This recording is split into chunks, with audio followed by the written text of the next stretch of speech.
me gusta tener áreas verdes y vegetación y eso es súper importante para mí. Me encanta y esto que yo tengo acá, digamos, es súper importante para mis procesos creativos. ¿Convives con la improvisación o te gusta más el control? Yo creo que a nivel personal yo soy un poco de ambos. Yo me identifico mucho con opuestos en muchas cosas. Creo que es normal que el ser humano quiera controlar, pero también a veces el controlar y no lograrlo me abruma.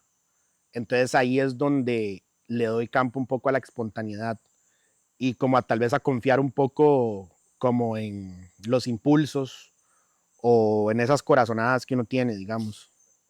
Y era el tema de tu espacio de trabajo está creado con la misma intención que los proyectos que creas. A mí la metáfora que siempre se me viene son las casas de las abuelas latinoamericanas. Cualquier persona, si viene de la clase trabajadora o clase media, muchas veces en Latinoamérica las casas de las abuelitas son muy saturadas, hay fotos de todos los nietos, hay fotos de todos los matrimonios, hay de verdad que una colección intencional de momentos importantes en la vida. Así trabajo yo un poco mi casa.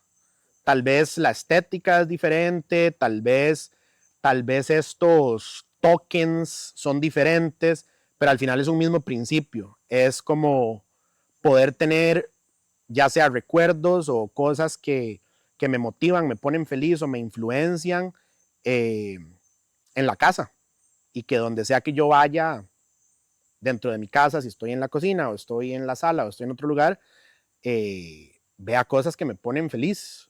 Y tiene que ver mucho con hacerlo propio, hacerlo mío. Siento que el ser humano siempre ha tenido la necesidad de hacer las cosas propias, desde quebrarse un brazo o una pierna y llenar de firmas el yeso. Estás haciendo que tu yeso sea el tuyo y no igual al yeso de todo el mundo. O tener una patineta, Está buena esa analogía, no la había visto. tener una patineta o una puerta o un closet y llenarlo de stickers. ¿Cuántos no llenamos la puerta de nuestra casa de stickers para diferenciarnos de nuestros hermanos?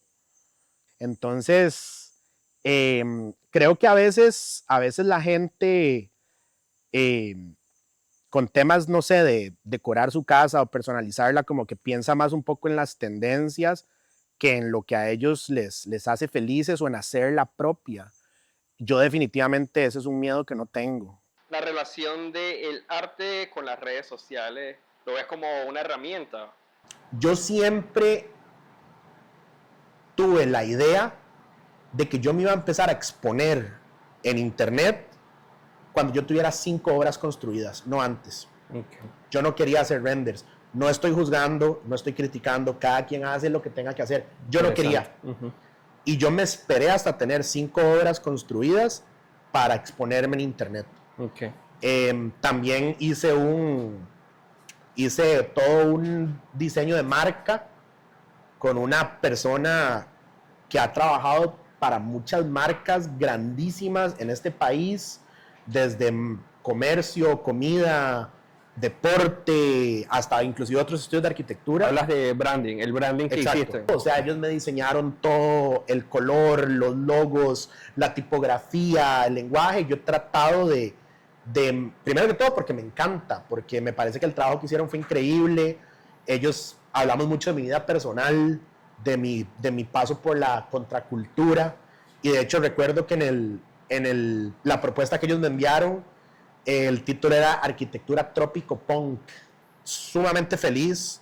Y tuve que invertir plata en ese momento, pero sabía que era,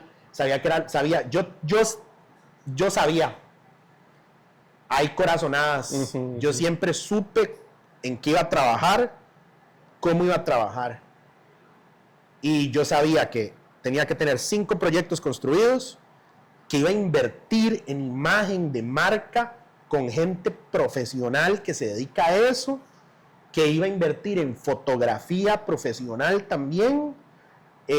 Y así me fui lanzando y las redes sociales se convirtieron en uno de mis mayores aliados. ¿El valor de la obra está en lo que se ve o en la historia que está detrás de ella? Yo pensaría que en ambos. Siento que ambas cosas pueden coexistir, porque de repente, ahora que yo soy profesional en esta rama, entiendo mucho de la historia, pero tal vez las primeras cosas de arquitectura que yo descubrí en mi vida que tuvieron un impacto, mi cabeza no estaba entrenada o no tenía el conocimiento, entonces era como lo que se ven de esos espacios y cómo esas cosas me hacen sentir, lo que me empezaron a llamar la atención de ciertos espacios arquitectónicos, que podría decir que al final se tradujo en que yo buscara un futuro en la profesión de arquitectura.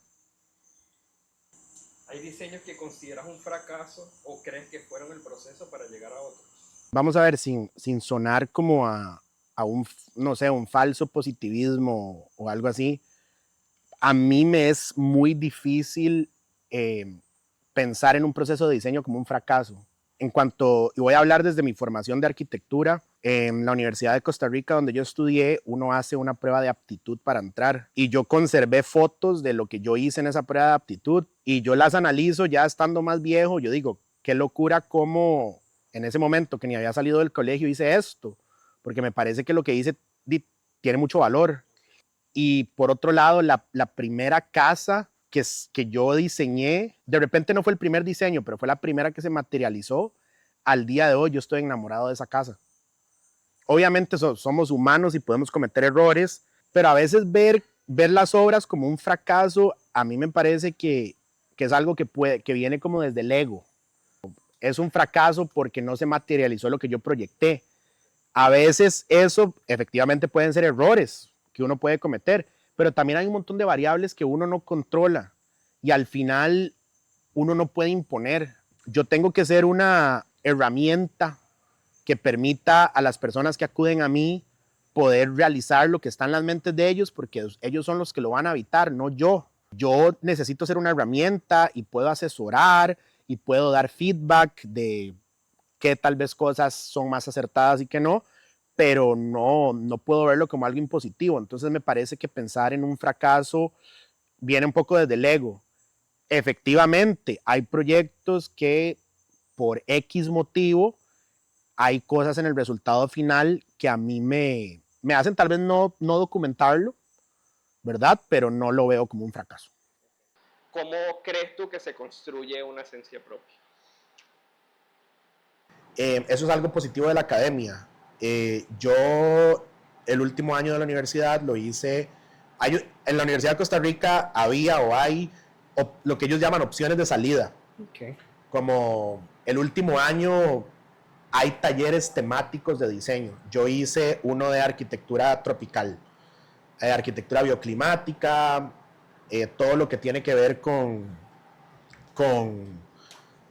las variables climáticas, cómo pueden influir en un proyecto de arquitectura. A grosso modo, ¿verdad? Okay. Puede ser un poco más complejo que eso. Y en esa opción de salida, ellos eran muy quisquillosos en el estilo, o sea, como en el lenguaje. En el lenguaje. Entonces yo pensaría que esa especialidad me dio pinceladas de un lenguaje que tal vez yo dominaba, y creo que con el tiempo y la oportunidad de poder participar en diferentes proyectos de arquitectura me hicieron también encontrar cosas con las que me sentía cómodo o cosas que dominaba, y creo que de ahí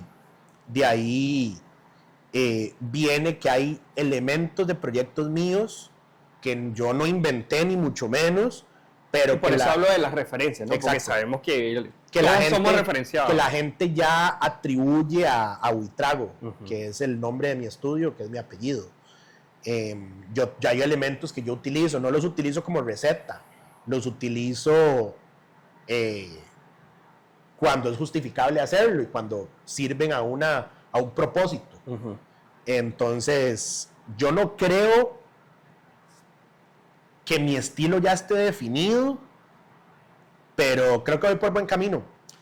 Bueno, en la parte de arquitectura, digamos, yo siento que hay dos cosas que han influido como en tratar como de formar un lenguaje que de repente la gente pueda ver y reconocer que en los proyectos, digamos, nuestros, uno es eso que te hablé de los estudios que hice en la universidad, en toda la parte de arquitectura tropical, y también la zona a donde yo trabajo. Yo no escogí trabajar en esta zona, creo que fue una zona donde se abrieron puertas, hubo gente súper importante en mi caminar profesional que me abrió puertas y las aproveché, y al ser una zona costera donde los climas pues son muy cálidos, hay mucho calor, todas esas cosas que yo aprendí en la universidad eran muy fáciles de aplicar.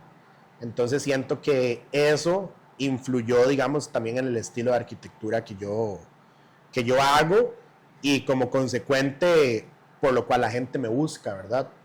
Eh, a veces a mí no me gustan las etiquetas, creo que la mayoría de mis proyectos calzan dentro de lo que mucha gente llama tropical moderno. Yo estoy muy interesado en, de nuevo, hay que entender que no hay recetas. Cada proyecto es un mundo, tiene sus propias variables, pero de alguna manera a mí me interesa como que los proyectos puedan mutar y crecer. Me voy a ir por las ramas, pero tengo que hacerlo. Mi tía, la que te conté que tuvo un papel fundamental en esta parte de mi vida, es demasiado loco porque mi tía vivía al lado de mi casa, bueno, de la casa de mis papás. Y no, yo no te podría describir la cantidad de cambios que hacía mi tía en su casa.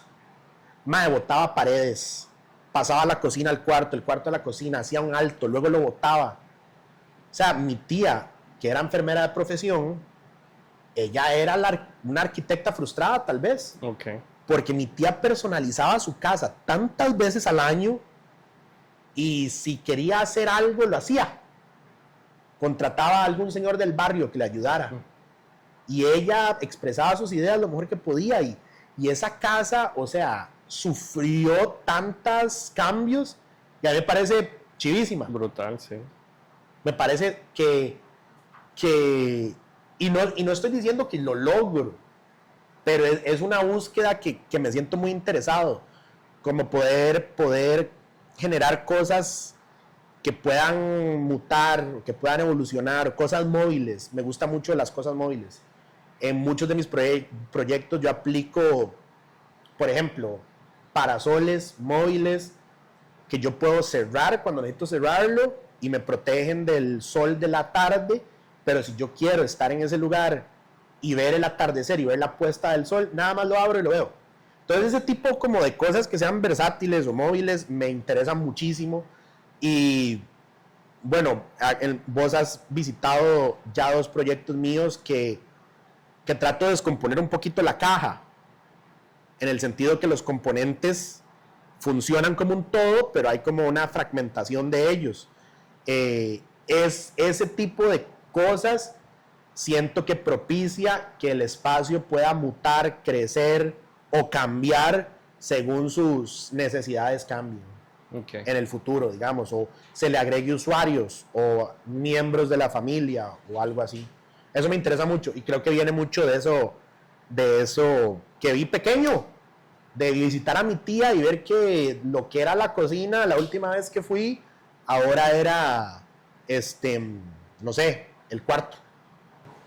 Esto es muy importante para mí porque es Hannah, mi pareja. Hannah fue la chispa que me hizo reconectar con la parte creativa de mi vida. Y estos son arte que ella ha hecho, y cosas que ella también me ha regalado. La parte artística y creativa de todo lo que no fuera arquitectura estuvo dormida en mí durante más de una década. Y ella básicamente fue la chispa que a mí me empezó a tratar de reconectar como con esa parte artística. Volviendo al tema, bueno, siguiendo con la línea que estás hablando y sabiendo que la definición de arte es totalmente subjetiva, para ti, ¿qué es arte? Pues, ¿cómo lo ves tú? Yo creo que el arte son formas de expresarse para generar algún tipo de reacción en las emociones. A mí me pasa, y vamos a ver, voy a dejar tal vez el arte gráfico de un lado, viendo tal vez como, bueno, el cine es arte gráfico.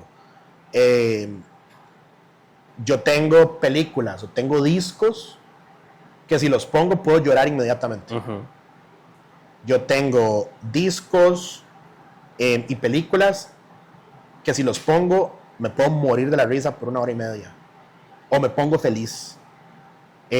Lo mismo pasa con el arte. O sea, no sé cuántas obras de arte que alguien ha visto tal vez en un museo que cuentan una historia, lo ponen a uno como súper triste o feliz. Vamos a ver, hay mucho del arte que yo tal vez tengo en mi casa que me pone feliz. Tal vez el arte es eso, son como métodos de expresión que de alguna manera invocan a los sentidos y te producen algún tipo de sensación o sentimiento. Si tus padres no fueron artistas, ¿cómo comenzó todo este tema? Es una buena pregunta. Mis papás no son artistas per se. Creo que mi papá de repente es menos artista, pero mi mamá, aunque ella no se dedica a nada que tenga que ver con el arte, siempre estaba cursos de vitrales, cursos de madera, cursos de hacer candelas. Entonces, de repente ella nunca se dedicó a nada del arte, pero mi mamá siempre llevó cursos de artes artísticas. Mi abuela materna, la mamá de mi mamá, sí es artista. Ella es una artista plástica, multidisciplinaria, tal vez se dedicó más a la pintura, y ella se fue profesora de artes plásticas en los colegios de Limón, diurno, nocturno, cuyo papá, mi bisabuelo, era zapatero, que también me parece arte, que sí. es un arte totalmente, ¿verdad? Entonces, creo que por ahí ha estado siempre la parte artística en la familia, pero creo que inclusive la arquitectura, yo se lo debo a mi tía abuela. Okay. Mi tía Marta siempre, o sea, yo no sé, ella siempre lo vio en mí. Y entonces, por ejemplo, ella, como cualquier niño, tal vez en Navidad o en el cumpleaños me compraba figuras de acción, pero ella siempre me compraba cosas con las que yo podía como armar mis sets de mis figuras de acción. Entonces yo siempre tenía kilos de plasticina. Okay. Porque a mí me gustaba hacer el escenario donde iba a jugar con mis muñequitos. Y eso fue ella, y ella siempre, o sea, desde chiquitillo me decía, es que usted va a ser arquitecto. Y eso se quedó en mi subconsciente. Y yo me acuerdo que cuando estaba en 5º año del colegio, yo no tenía una segunda opción. Yo era, no, es que yo voy a ser arquitecto, estoy destinado a esa vara. Okay. Y eso se lo debo a mi tía Marta. Y ojo, qué curioso, porque bueno. aparte de eso, ella me compró mi primera batería. Ella en específico tiene un papel fundamental en las dos cosas que tal vez yo más amo. Okay. Aunque soy una mezcla de muchas cosas, pero mi profesión es la arquitectura y me gusta tocar en grupos de música también. ¿Recuerdas cuál es la manera tuya de expresarte? Un ejemplo puede ser a través del habla, a través de los dibujos, comunicación afectiva, abrazando. ¿Cómo crees que te expresabas tú de niño? Yo toda la vida lo que he hecho es dibujar. Okay. Y construir cosas con plasticina. De niño yo era muy tímido, era muy miedoso. Pensaría que no era tan afectivo. Era vacilón. Pero yo lo que estaba todo el día era como dibujando o jugando muñecos y construyendo con plasticina esas cosas. También me gustaba reproducir como cosas, digamos, como a mí me gustaba como ver una foto de un superhéroe y yo tratar de recrearlo yo, digamos. Okay.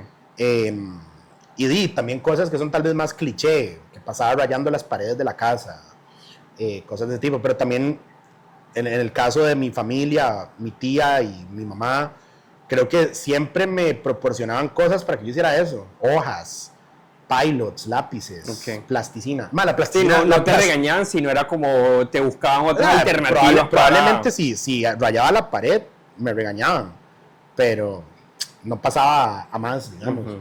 Siempre hubo formas que a mí me me, vamos a ver, me impulsaban, me motivaban, me compraban el material necesario para yo hacer mis cosas.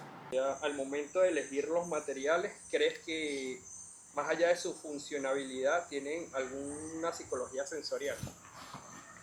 Yo en lo personal creo que a veces, o muchas veces, o algunas personas, no todas, juzgamos los proyectos como si fueran a ser experimentados desde el lente de nuestros colegas, y no es así. Muchas veces los proyectos, o en su mayoría, van a ser experimentados por personas que tal vez no tienen el conocimiento técnico o teórico. Entonces ahí es donde yo trato de acordarme, como te decía, de cuando yo no tenía idea de nada, estaba pequeño y había espacios que me llamaban demasiado la atención y que me hacían sentir cosas. Yo no tenía conocimiento de arquitectura, no sabía por qué. Y te puedo dar dos ejemplos muy concretos. Los dos que te voy a dar es la Catedral de Limón, pero la nueva, que es un edificio pues que en teoría podría ser catalogado como muy brutalista. Este arquitecto hizo mucha arquitectura brutalista y yo no lo había pensado. Ahorita que pensé en qué cosas yo estando niño me llamaban la atención, la Catedral de Limón, porque es una estructura de concreto armado, eh, tiene también elementos en metal, tiene unos cielos ondulados en madera preciosos, y ese lugar a mí desde chiquitillo no tenía ningún conocimiento de arquitectura, siempre me llamó la atención. Otro lugar que me llamó mucho la atención es la Clínica de Tibás, que aquí es donde no lo había pensado, pero también es un edificio de Alberto Linier, que es como el padre de la arquitectura hospitalaria brutalista de este país. La Caja la hizo él, etcétera. Y yo crecí en Tibás gran parte de mi infancia, y la Clínica de Tibás también es una mole de concreto armado, pero tiene techos en ángulos pronunciados, translúcidos, y tiene elementos de metal. Y esos dos lugares a mí desde pequeño siempre me hacían sentir cosas. Entonces me fui por las ramas, pero lo que creo es que todo tiene que tener una intención. Y siento que esas cosas que yo experimenté cuando estaba pequeño y que no tenía conocimiento de nada, no había estudiado todavía, era un poco la psicología esa que hablas de los materiales. La disposición de esos materiales, esas combinaciones, esas proporciones me hacían sentir algo. Y tal vez ahorita no te puedo decir que me hacían sentir. Me hacían sentir tal vez mucha curiosidad. No era ni que me sentía pequeño, ni mal, ni extasiado. Me daba curiosidad. Entonces, creo que efectivamente los materiales tienen distintas propiedades. Obviamente en un clima como en la zona donde yo mayormente trabajo, hay ciertos materiales que te van a ayudar a tener mejores índices de confort, o más bien la manera en la que usas estos materiales. Pero yo también soy fiel creyente que esas texturas o colores eh, necesitan generar algo, desde, qué sé yo, la manera en la que usas los materiales en un espacio de descanso, o la luz, que efectivamente te ayuden a descansar, o como cuando yo estaba pequeño, la manera en la que hiciste algún elemento arquitectónico o alguna textura que te haga sentir curiosidad, que te haga sentir algo diferente tal vez que no hayas sentido en otro espacio. A pesar de que yo no hago arquitectura brutalista, o no he tenido la oportunidad de hacer, te he hablado que desde niño los edificios brutalistas que tuve la oportunidad de visitar siempre me llamaron la atención. Y de repente tal vez es por eso que en la mayoría de mis proyectos ves concreto bastante puro. Probablemente no son edificaciones brutalistas en lo absoluto, pero probablemente ese uso que yo hago del concreto en un estado bastante crudo, probablemente viene de siempre me llamó la atención. A nivel estético, por ejemplo, y más que todo en la parte de arquitectura, la arquitectura que yo hago o que o el común denominador de la arquitectura que he hecho hasta el momento, de repente visualmente no necesariamente te lleva a pensar en arquitectura de medio siglo estadounidense, pero hay demasiados conceptos que yo me he robado de esa era de la arquitectura estadounidense. Por ejemplo, vos vas a ver que muchos de mis proyectos son bastante cerrados o poco permeables en sus fachadas que dan a las calles principales, pero en la parte de atrás siempre se abren a un jardín o algo. Esto es un concepto de las Usonian Houses de Frank Lloyd Wright. Y ojo, no es que me estoy comparando con Frank Lloyd Wright. No, pero son referencias, estoy ¿no? diciendo que, aunque la arquitectura que hago es muy, muy diferente, es un concepto que me impactó, que le encuentro mucho valor y que trato de aplicarlo cuando es necesario hacerlo. También un concepto que a mí me influenció mucho como de esa línea de arquitectura es una cuestión que se llama compress and release. Las residencias de Frank Lloyd Wright usualmente habían pasillos que la intención era que usted se sintiera como enclaustrado, eran pasillos angostos o tal vez de cielos bajos, pero usualmente estos pasillos después te llevaban a un espacio como más amplio o más alto. Ese es el efecto de compress and release.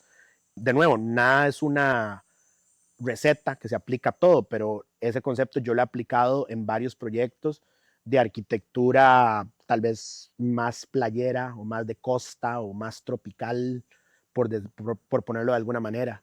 Entonces, yo creo que un poquito de esas influencias, aunque el producto sea algo muy diferente, ahí están. ¿Cuándo sabes que una obra está terminada? Yo pensaría que en un proyecto de arquitectura hay como alcances establecidos, entonces yo diría que una obra está concluida, entre comillas, cuando se logran todos esos alcances, pero yo soy fiel creyente de que no necesariamente las obras concluyen. Una familia pequeña que hizo su casa para sus necesidades en ese momento, pero de repente tienen más hijos de los que planeaban y pues el proyecto tiene de alguna manera que mutar o hacerse más grande. Entonces creo que es muy difícil definir cuándo algo va a estar completado. Creo que, como te digo, o sea, hay alcances dentro de un proyecto que se establecen a manera contractual o así, y cuando esos alcances se logran todos, ahí pues hay un cierre de proyecto. Yo creo que todo puede evolucionar. Podría hasta ponerme filosófico de el ser humano nunca va a alcanzar la perfección. Entonces, también las obras, ¿no? O sea, pueden mutar y pueden seguir evolucionando hasta donde uno quiera. Yo siento que nada está terminado nunca. ¿Qué opinas de la academia? Eso es un tema que se las trae. Yo soy defensor de la academia, pero creo que no es la única opción. Mi paso por la academia fue muy nocivo. Ahí yo no encontré, en su mayoría, hay gente buena, hay que decir eso, pero yo no encontré mentores, yo no encontré personas que me quisieran enseñar. La dinámica de la escuela de arquitectura cuando yo estudié era destructiva. Okay. Tengo entendido, yo no estaba involucrado en la academia para nada y no tengo planeado hacerlo, que muchas cosas han cambiado, muchas cosas se han reestructurado, pero la academia fue muy nociva para la seguridad de uno como artista, para la salud emocional. Yo siento que la academia es limitante para mucha gente, o el momento en el que yo cursé la academia fue limitante. Tal vez para otras personas o amigos o conocidos míos, que yo creo que artísticamente eran gente brillante, pero simplemente la academia no les logró, los limitó y no los hizo desarrollar su potencial. Entonces, por ese lado, creo fielmente en que a mí la academia me forjó muchas cosas de pensamiento crítico como diseñador, como persona, pero no me preparó en lo absoluto para lo que me enfrenté en el mercado laboral. Pero tenía ese deseo, Yo he tenido un único trabajo en toda mi vida. Okay. Mi carrera de arquitectura ha sido mi único trabajo. Tenía pues esas ganas de lograrlo y tuve que aprender muchas veces a los golpes, equivocándome, perdiendo plata, perdiendo horas, no sé, perdiendo cosas. Entonces, está en uno también, me parece. O sea, está en uno. Por eso digo que la academia no es el único camino. Si usted escoge el camino de la academia, sáquele provecho. Va a haber cosas buenas, va a haber cosas malas, pero sáquele todo el provecho que pueda. Si usted no escoge el camino de la academia, va a haber cosas buenas, va a haber cosas malas, pero sáquele provecho.